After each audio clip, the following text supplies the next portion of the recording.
Hi, Sahana, and welcome on board. Thank you so much for joining me. Hey Jane, thank you for having me. No, it's an absolute pleasure. To kick things off then, could you introduce yourself and tell me a little bit more about your role and what you do? Yeah, so my name's Sahana. I'm currently the Director of Marketing at a company called Content Square. So we are an experience analytics platform. We basically help you understand what your customers are doing on your website and how you can improve the experience for them.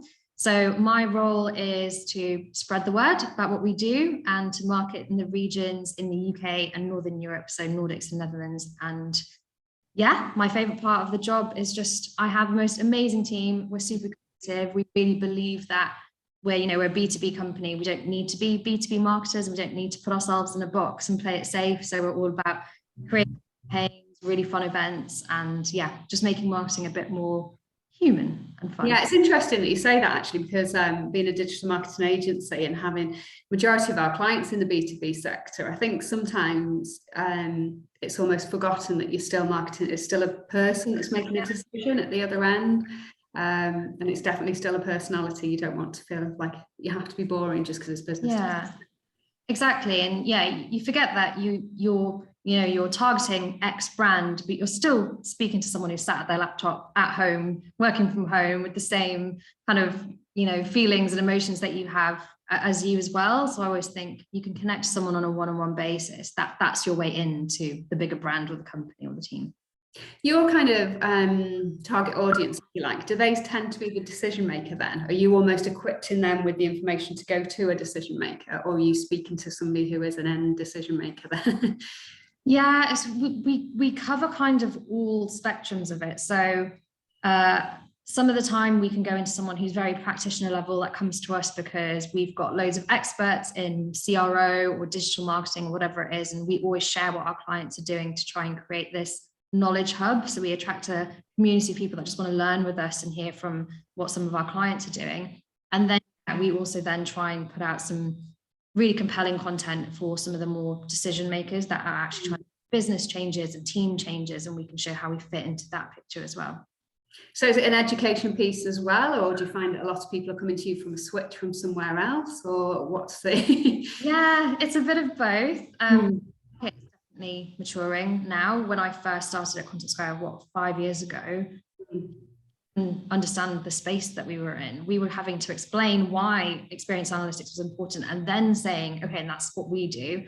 Whereas now people are really savvy to it. Customer experience has become so important after, dare I say it, COVID. Everyone's been online and it's just been the heart of everyone's strategy. So customer experience, customer analytics, all of those words are now big buzzwords. And yeah, we do have, there's plenty of tools and strategies that people have in place around customer experience. So it's a really good time actually for us. It's been a really good few years because we've been able to help a lot of companies get through COVID and be able to deal with the volume of customers online and providing that amazing experience. That's brilliant. So to get to director in marketing, you must have had an interesting journey along the way. I know a lot of our listeners are in early stages of their career or they're looking to get into digital marketing. Can you tell me a bit about how you've worked your way up to that position? Yeah, so I think I've always had a bit of, I think everyone's got a bit of hunger in their belly. So I remember when I was at university, I was like skipping lectures to go to a marketing internship and getting in trouble with my tutor or whoever it was, because I was, about my job than my degree, which was mental. And then my first, that internship then gave me a role because I just asked. And I went, look, I think I'm pretty good at what I'm doing here. Can you make a role for me? And they did. Loved the experience in my first role, and I was traveling loads and learning a lot. And I think learning was really key in that role. I got to experience loads of different channels of marketing. And then I think I realized that the industry that I was going to be in was important. I was working in education, which was a bit stale and a bit old-fashioned when it comes to marketing. I mean, I was writing newspaper adverts and radio adverts, and I was in my young 20s thinking, what am I doing? This is old-fashioned. So then that's when I stumbled across Content Square, and I've had the most incredible journey here. And there's a few reasons really. I've had an incredible manager. I've had a real like hunger to go and get things and ask and try and make things happen. And just always been learning, like always having that priority in your mind to make time for learning, for growth, for getting better, and never getting complacent. So when I first joined Content Square, I was the number 2 marketer in the team. There was like 10, 15 of us in the office. We were tiny. We were just starting out. We were a French company, so even our website was in French. Like we were starting from ground zero. I was hired as an events marketing manager, but ended up doing absolutely everything from content, campaigns, events. And it was just me and my manager at the time. So we were very tight knit, very much on the same mission. And he was the most incredible manager. I rave about him all the time because he really put my growth and my progression first. And we had an amazing few years together where he helped me become a manager for the first time, helped me take on more strategic responsibility. He eventually landed me his own job. That's as he was in wanting me to succeed. And, you know, he had his own agenda of, I'm going to take this role, I'm going to move, this is what I'm going to do. So let's set you up and get to a place where the company can only say, yeah, that makes sense, Sahana should take that role. So yeah, we worked through a lot of stuff. Something I talk about a lot is imposter syndrome, and he really helped me overcome that. And I had to really battle that myself because I was young when I joined this company. There was lots of men because it was sales at the start of a startup, and it was so intimidating. Gain confidence and to find a voice and feel comfortable being myself in the room were all things I had to overcome in those few years. And my manager was amazing, and yeah, I just had to work really hard at doing that. And thankfully, all of that has come to fruition. There you go. Yeah, and it's fascinating, isn't it? Actually, how when somebody believes in you and backs you and actually respects your opinion rather than telling you what to do, how that can just enhance your confidence and make you so much more of a asset to the team, really. But interesting that you mentioned confidence as well within a team, because actually I think sometimes when you are young and you're starting out, you don't realize how much you don't know until you know it.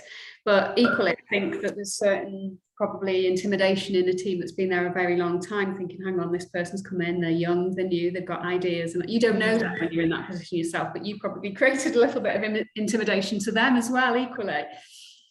Yeah, potentially. I've never really thought about it that way. I very much felt the odd one out because I was the only woman, I was the only person of color in the room a lot of the time. And yeah, I felt like the odd one out, and I was like, oh my gosh, everyone knows each other. They're all these big personalities, they're all male, and I'm not matching up to that atmosphere that they've already got. Whereas they probably looked at me and thought, ooh, how do we welcome this person into our, we've got someone who's completely different, that thinks and speaks differently. Yeah, completely right. They maybe saw that as change for them as well. Probably had to change the office banter in your presence slightly and everything. I think it got worse. I actually think I enabled it. She's all right with it. We pushed the boundaries, she's letting it go. So we'd actually invited you on the podcast because we'd come in contact with you through the marketing meetup where you did a whole presentation about imposter syndrome. So that was a key area that I wanted to talk to you about today. You touched on it already. Is this something that you've battled with, and it's something that you absolutely obviously can vouch for the fact it is very real, something that if we're honest, everybody suffers with to some degree or another? And can you share a bit of your story or some of the things that have perhaps helped you? Yeah, so I think you're 100% right. I think everyone has feelings of imposter syndrome at some point. It was really funny when I put that talk together for the marketing meetup. I was working on loads of versions. I did one at, an internal event as well, just to practice it. And I put a video on LinkedIn, just talking, like a very brief video about imposter syndrome. And one of those guys that was in the sales team when I first joined Content Square messaged me, and he said, I didn't realize it had a name. I didn't know that feeling of describing had a name. I have that feeling. And it's so crazy because I was thinking I was the odd one out, and I felt imposter syndrome in that room, whereas everyone gets it, whether it's a new job, a new partner, going on a first date, any situation where you might not feel good enough or intimidated. I think everyone goes through it, and I've definitely had it. I think there are some factors that can maybe play into it more, especially in the workplace, around being a woman or being a person of color, or being in a minority group, can definitely fuel imposter syndrome. I think for me, in most situations in the workplace, I don't have many people that look like me or that I can aspire to that look like me. And I think that plays into it as well. But my experience, I said it in my talk, I was very much a no person. I would just like avoided risk, talked myself out of a lot of opportunities. You know, when my manager first suggested, why don't you go for my role? Like, you could do it. I was like flat out, no, absolutely not. You must be crazy. People would never agree to that.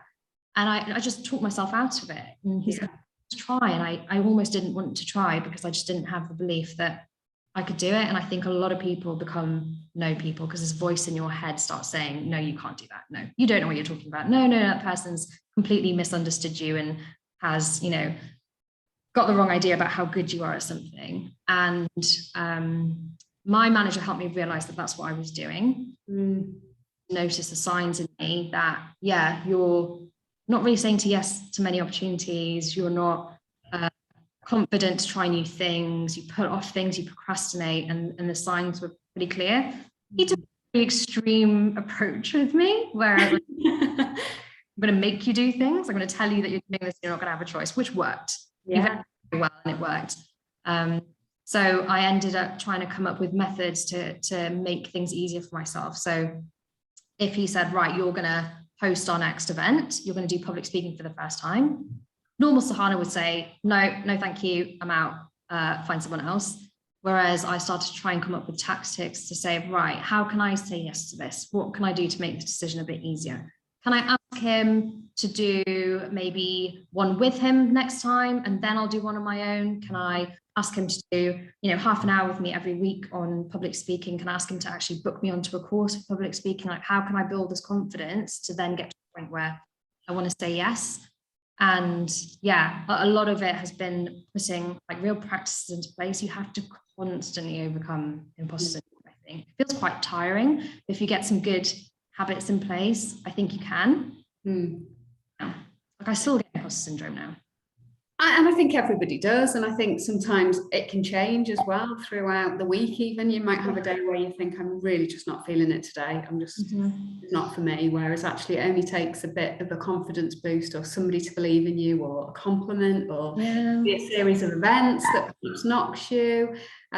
Sometimes it's about obviously just celebrate the wins, just compliment yourself. Because I think internally we're a lot harder on ourselves than we would be. We would never speak to somebody else in the way that we can torture ourselves at times, put ourselves down really.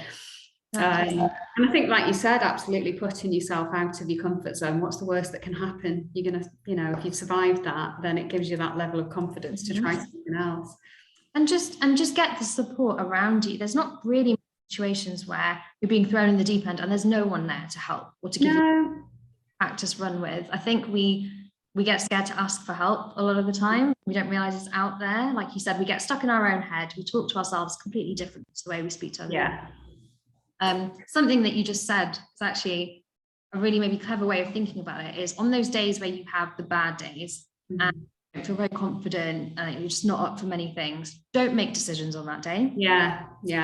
And on the days where you've had an awesome meeting that you've come out with and you feel shit hot at your job, maybe that's the day you say, I'm going to think about trying something new today. I'm going to put myself through something I feel as confident. That can be a really good way to deal with the good and the bad days. I mean, sometimes it can be as simple as like, I've sent that over to a client. Do I pick up the phone? I'll put it off. I'll do all these other things first. Whereas actually, it's a person at the end of the phone. What's the worst they can say? No, we don't want that, thank you. More often than not, you'd be surprised that they just haven't had a chance to get back to you. Saved me a job. Let's do that. Bust your own myths is what I always say as well. Don't assume what someone's thinking. You could be you are. Like, we can't read minds. No, absolutely. And I think sometimes you automatically jump to the negative then, don't you? And think, you don't want to know me. It wasn't good enough. It wasn't right. Whereas actually, just pick up the phone and find out, and you might be surprised. Exactly. So we are in a predominantly male-dominated industry still in digital. And I know that's something that you're passionate about, raising the voice for women, making it more acceptable for women to get into digital, especially e-commerce. Can you talk to me about how you feel that's changing or what you're doing to fly that flag? So So it's funny, when I first joined Content Square and I was running a lot of our events right at the start, it was my job to find speakers, panels, and kind of populate the content and the people that were speaking at our events. And I was running one event and it was so fun and I was so proud of it. So we did it at this like big, it's called Club Tropicana, and everyone's lanyards were on like these Hawaiian leis. Oh, brilliant. Incredible fun venue ever. From our exec team came around and said it was amazing, and I just felt so good. I was like, this is my good day. I've like nailed it. Everyone's proud. And then we were getting to the end of the main stage talks that we'd planned out on the stage. I looked up at the stage and I saw 5 middle-aged white men. Annoyingly, they were all wearing like similar outfits, and it just looked like the most undiverse panel I'd ever seen. And it only hit me then, which is terrible in itself because I'd been planning that event for months. Mm-hmm. We did have some people in our audience feed that back to me later and say, could we have had a woman? Could we have had more diversity on the stage? Like, we'd love to see that next time. So I kind of left that event with my tail between my legs and kind of slept on it and thought about it. And I went to the office the next day and I decided we actually have a responsibility that we don't realize that we have, which is spotlighting women and diversity in our industry. If we're going to be putting on these events and giving people the time and space to share, we need to make that fair. Came back to the team and I was like, right, have an idea. It's called e-commerce. This is why I want to do it. This is what I think we need to fix. I think we need to spotlight women more in the industry. I think that would be a really good turning point for the industry, to see more female speakers, to inspire more women, and then also talk about topics that we might not speak about in the industry. Maybe it's being a mother at work, or how to get promoted as a woman, or what women leadership looks like. And obviously the whole team turned around and went, yes, let's do it. That sounds great. Yeah. So we trialed it. I pitched it to our director at the time, and I was like, this is my idea. I'm just going to give it a go and I'll let you know how it goes. And he was like, on board, here's some budget, go. We just did a very small event where we had only female speakers. We had someone talking about babies, bragging as a woman and something like that. We had someone who'd started their own business that came and talked about how she did that as a woman. We had someone who'd never done public speaking before, who we helped coach up and speak in front of people for the first time.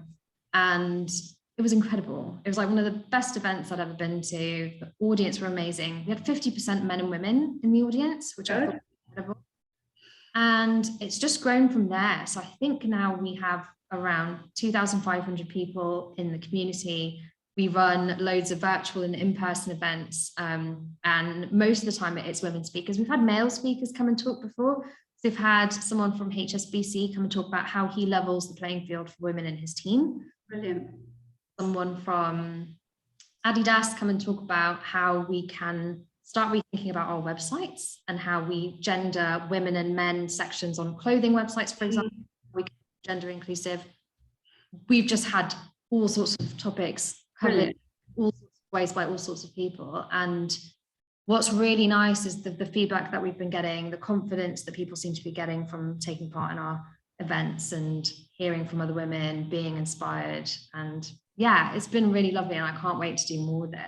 That's brilliant. And it's nice to hear that you're keeping the balance as well. I think sometimes when you go the other extreme and it is all women, you know, it's healthy to have that, like you said, diverse mix, because I know when you get all male teams or all female teams, we are naturally different. We do think differently, and it's healthy to have both viewpoints and come together, and it creates a bit more of a harmonious balance, I think. If you get too many females together in a team, it's not ideal. Too many males, obviously definitely not ideal.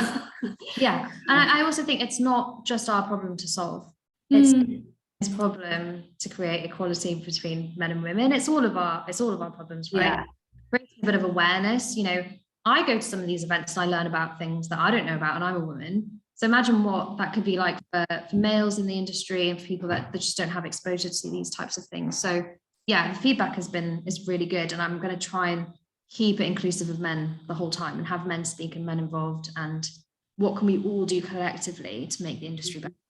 Yeah, and it's definitely, the world has changed. I think majority of couples, the woman does work as well, so it's definitely a juggling act with children, but that affects men as well. You know, the childcare falls with both. So I think the topics that women and men are talking about around how to be a good parent and be good at your job affects everyone really, especially even more so throughout lockdown, when people have been trying to homeschool over the last 18 months and trying to work. But I think as a positive, that's opened up a lot of things that would have been boundaries before, where you felt like that had to be put in a separate box, whereas actually that is you as a person, that's part of your character, isn't it? And pets. Yeah, exactly. Like, I've had amazing stuff because of lockdowns and things like that. I've had someone in our sales team be on our Monday sales meeting holding his baby, and I think stuff I've never seen, even, you know, pre-lockdown. So it started to open up the conversation and break down some boundaries in terms of